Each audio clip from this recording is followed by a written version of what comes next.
Hello दोस्तों, मैं दीपांशु कुशवाहा आज एक बार फिर आपके अपने YouTube channel study with talented boy में आपका हार्दिक स्वागत करता हूं। तो आज का जो टॉपिक है वो है प्रकाश संश्लेषण। तो प्रकाश संश्लेषण के बारे में यदि हम बात करें तो पहले इसका मीन समझ लें कि प्रकाश मतलब फोटो का मतलब होता है लाइट और सिंथेसिस का मतलब होता है निर्माण।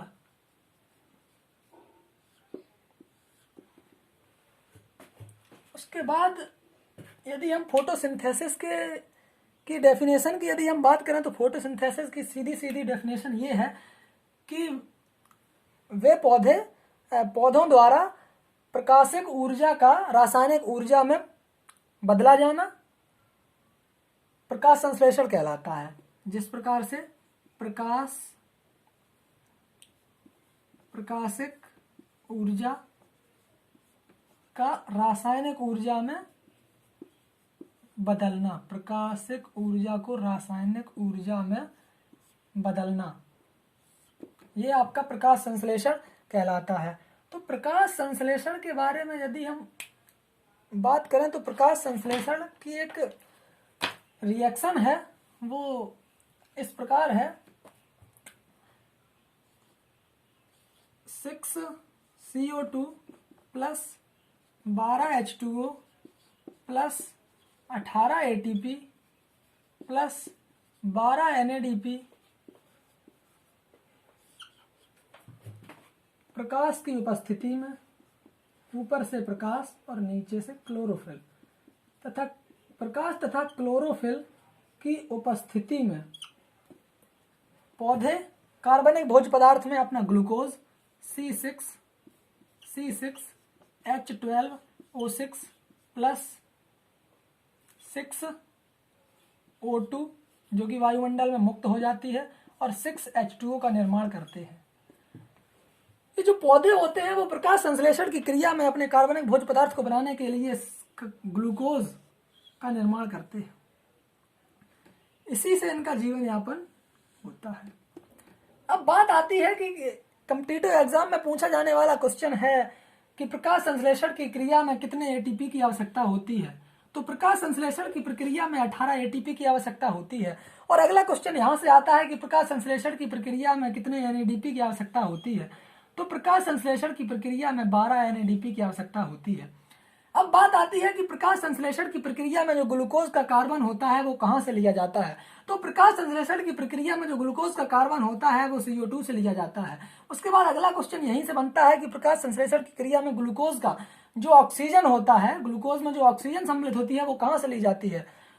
तो प्रकाश संश्लेषण की क्रिया में जो ग्लूकोज में जो ऑक्सीजन होती है वो भी कार्बन डाइऑक्साइड से ही ली जाती है। उसके बाद बात आती है आपकी कि एडेनोसिन एटीपी और एनएडीपी का पूरा नाम क्या होता है। तो वो होता है एटीपी बराबर ATP adenosine triphosphate, adenosine triphosphate. अब बात आती है कि एनएडीपी, तो एनएडीपी का पूरा नाम होता है निकोटिनेमाइड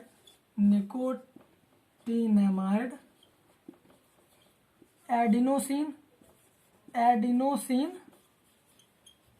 डाइफॉस्फेट।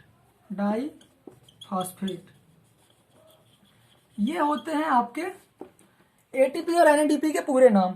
अब बात आती है कि अब यहाँ पर जो प्रकाश है वो ऊर्जा का कार्य करता है।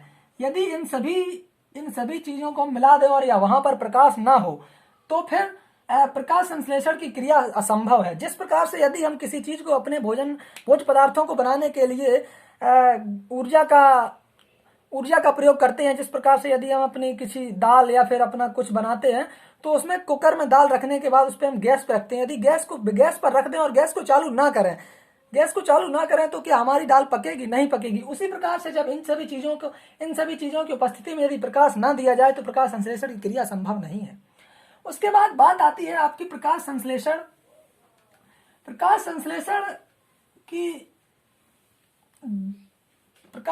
की क्रिया दो भागों में संपन्न होती है। और पहला भाग है प्रकाश संश्लेषण की क्रिया का पहला भाग है वो है प्रकाश संश्लेषण की प्रकाशिक अभिक्रिया। प्रकाश संश्लेषण की प्रकाशिक अभिक्रिया में क्या होता है इसे इंग्लिश में लाइट रिएक्शन भी बोलते हैं, लाइट रिएक्शन। जबकि दूसरी प्रक्रिया है प्रकाश संश्लेषण की, वो है आपकी अंधकारिक अभिक्रिया। प्रकाश संश्लेषण की अंधकारिक अभिक्रिया, अंधकारिक अभिक्रिया, जिसे इंग्लिश में डार्क रिएक्शन भी बोलते हैं, डार्क रिएक्शन। प्रकाश संश्लेषण की अंधकारिक अभिक्रिया को इंग्लिश में डार्क रिएक्शन, जबकि प्रकाशिक अभिक्रिया को लाइट रिएक्शन बोलते हैं। तो प्रकाशिक अभिक्रिया की जो खोज की थी वो हमारे एक वैज्ञानिक थे जिनका नाम था रॉबिन हिल। तो प्रकाश संश्लेषण की प्रकाशिक अभिक्रिया की खोज रॉबिन हिल नामक वैज्ञानिक ने की थी, जबकि प्रकाश संश्लेषण की अंधकारिक अभिक्रिया की खोज ब्लैकमैन ने की थी, ब्लैकमैन नामक वैज्ञानिक ने की थी। और अब बात करें कि प्रकाश संश्लेषण की प्रकाशिक अभिक्रिया संपन्न होती है, तो वो होती है हरित लवक के ग्रेना में, हरित लवक के ग्रेना में।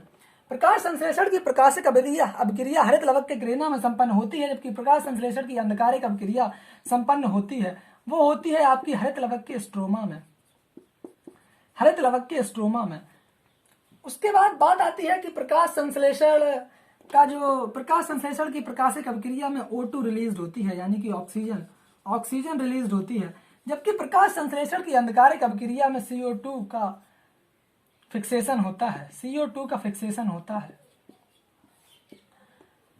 ये हो गई प्रकाश संश्लेषण की प्रकाशिक अभिक्रिया और प्रकाश संश्लेषण की अंधकारिक अभिक्रिया, जिसकी खोज रॉबिन हिल नामक वैज्ञानिक ने की थी, जबकि अंधकारिक अभिक्रिया खोज ब्लैकमैन ने की थी।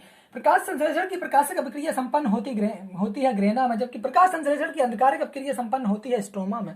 उसके बाद बात आती है प्रकाश संश्लेषण की प्रकाशिक अभिक्रिया में O2 रिलीज होता है, जबकि प्रकाश संश्लेषण की अंधकारिक अभिक्रिया में CO2 फिक्सेशन होता है। उसके बाद बात आती है प्रकाश संश्लेषण की प्रकाशिक अभिक्रिया भी दो प्रकार की होती है, ये 2 चरणों में संपन्न होती है।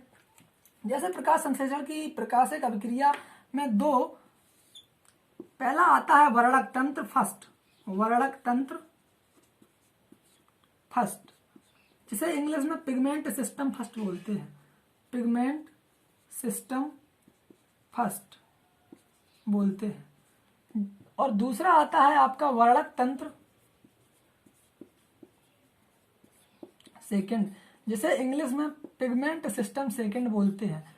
इसे पिगमेंट सिस्टम को शॉर्ट में PS भी लिख सकते हैं।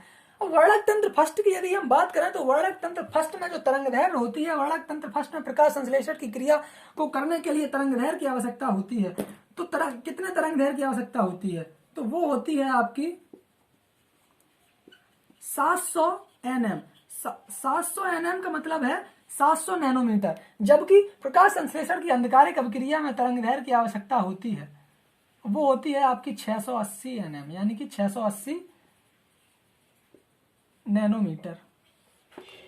ये हो गया आपका। तो प्रकाश संश्लेषण की प्रकाशिक अभिक्रिया के वर्णक तंत्र फर्स्ट में तरंगदैर्घ्य की आवश्यकता होती है, वो होती है आपकी 700 nm, जबकि प्रकाश संश्लेषण की अंधकारिक अभिक्रिया के प्रकाश संश्लेषण की प्रकाशिक अभिक्रिया के वर्णक तंत्र सेकंड में तरंगदैर्घ्य की आवश्यकता होती है, वो होती है आपकी 600 नैनोमीटर। उसके बाद बात आती है कि वर्णक तंत्र फर्स्ट में आपका जो होता है वो होता है आपका चक्रीय फास्फोलीकरण, चक्रीय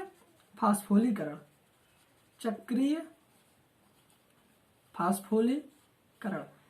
उसके बाद बात आती है प्रकाश संश्लेषण के वर्णक तंत्र सेकंड में, वो होता है आपका अचक्रीय फास्फोलीकरण, अचक्रीय फास्फोलीकरण। ठीक, ये हो गया आपका। अब बात आती है, ये तो आपकी प्रकाशिक अभिक्रिया हो गई। अब बात आती है आपकी अंधकारिक अभिक्रिया से ऐसा कोई क्वेश्चन पूछा नहीं जाता है, तो अंधकारिक अभिक्रिया में की बात ना करके सीधा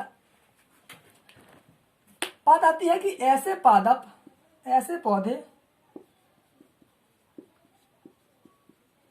पौधे जिनका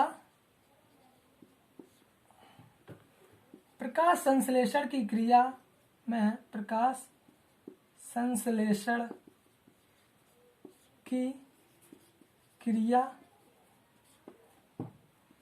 का प्रथम उत्पाद 3 कार्बन वाले फॉस्फोग्लिसरिक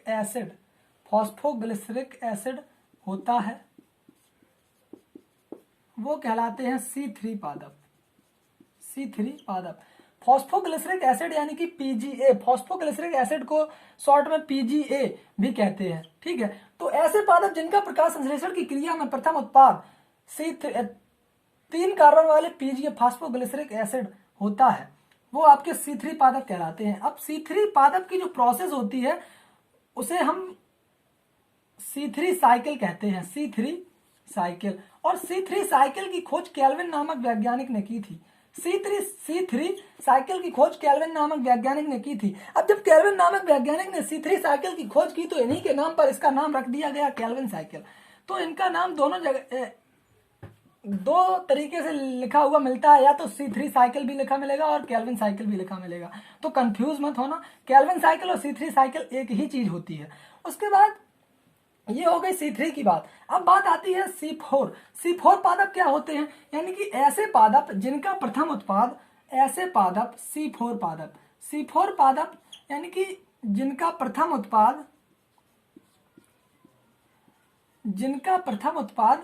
4 कार्बन वाले oxalic acetic acid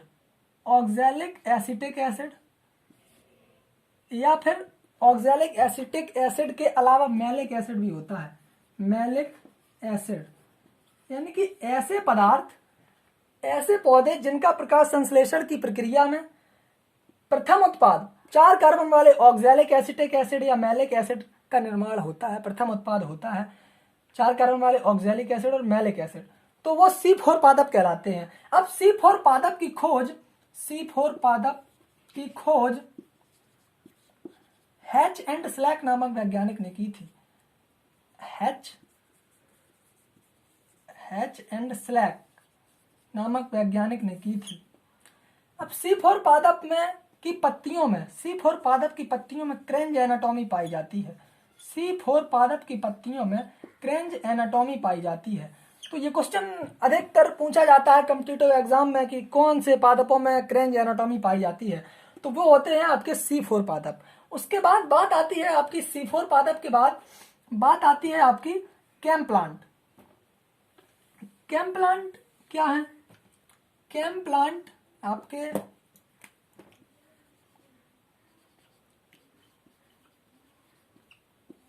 cam plant का पूरा नाम होता है क्रेसुलेशियन एसिड मेटाबॉलिज्म।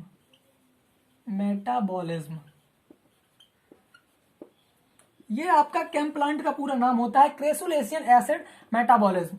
और इसे जो खोजा गया था वो सर्वप्रथम क्रेसुलेसी फैमिली में, क्रेसुलेसी नामक फैमिली में कैम प्लांट को खोजा गया था। अब यदि कैम प्लांट के बारे में यदि हम बात करें तो किताबों में लिखा पाया गया कि कैम प्लांट और C4 पादप लगभग एक जैसे होते हैं। तो जब C4 पादप और कैम प्लांट एक जैसे होते हैं तो इसको अलग नाम क्यों दिया गया? जब C4 पादप और कैम प्लांट एक जैसे होते हैं तो इनको अलग नाम क्यों दिया गया? तो इनमें अंतर सिर्फ इतना होता है कि कैम प्लांट के जो स्टोमेटा होते हैं वो आपके रात्रि में खुलते हैं।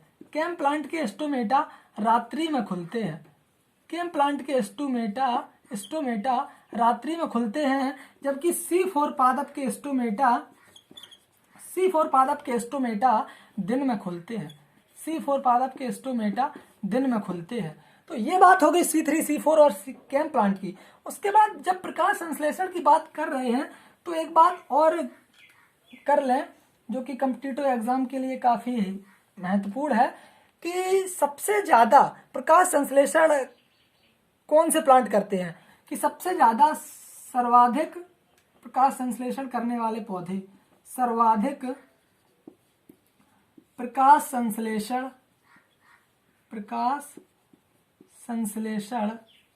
करने वाले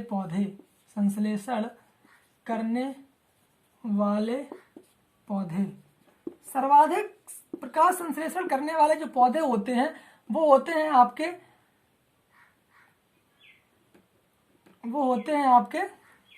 जलीय पादप,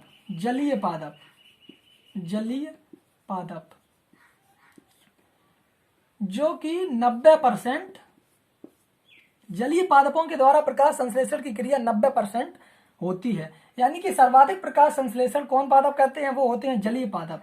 अब बचा आपका 10%। 10% में 9% आपका प्रकाश संश्लेषण जंगल करते हैं, जिसमें से 1% आपकी फसलें करती हैं। तो यहीं पर लिख लें कि जंगल 9% आपका प्रकाश संश्लेषण 9% जंगल करते हैं, जबकि जो हमारी फसलें होती हैं वो प्रकाश संश्लेषण आपका 1% करती हैं। 1% फसलें आपका प्रकाश संश्लेषण करती हैं। तो ये आज का जो टॉपिक था वो प्रकाश संश्लेषण पर था। तो उसके बाद अब ये प्रकाश संश्लेषण का टॉपिक यहीं पर ख़त्म करते हैं। यदि वीडियो अच्छा लगा हो तो लाइक करना, कमेंट में अवश्य बताना, और यदि किसी टॉपिक पर बात यदि आपको करवानी हो तो कमेंट सेक्शन में बताना, और यदि चैनल पर नए हो तो चैनल को सब्सक्राइब जरूर कर लेना। ठीक, जय हिंद, धन्यवाद।